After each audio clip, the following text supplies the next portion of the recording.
তুমি একবার ব্যর্থ হয়েছো, দুবার ব্যর্থ হয়েছো, তিনবার ব্যর্থ হয়েছো, চারবার ব্যর্থ হয়েছো, তার মানে এই নয় যে তুমি বারবার তোমার জীবনে ব্যর্থতা হবে।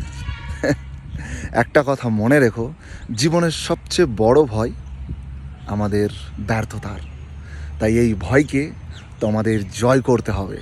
একটা কথা বলে দিই, যখন আমরা লাইফে কিছু করার চেষ্টা করি না, অনেক স্ট্রাগল করি, মেহনত করি, তখন ভগবান আমাদের ব্যর্থতা দেয়। এই ব্যর্থতা আমাদেরকে হেরে যাওয়ার জন্য দেয় না, আমাদেরকে জিতিয়ে দেওয়ার জন্য দেয়।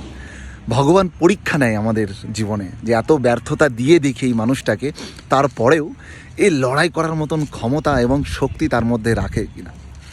যখনই দেখবে এত ব্যর্থতা দেওয়ার পরে তুমি তোমার লক্ষ্য থেকে এক চুলো সেই লক্ষ্য থেকে তুমি হাঁটোনি, তুমি তোমার লক্ষ্যে অটুট রয়েছ, ভগবান তখনই তোমাকে সাকসেসের দিকে পুশ করবে।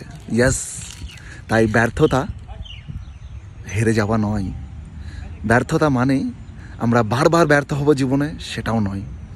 লেগে থাকো, নিজের মনের প্রতি বিশ্বাস রাখো, আবার ট্রাই করো, বাট হার মেনে নাও বাস।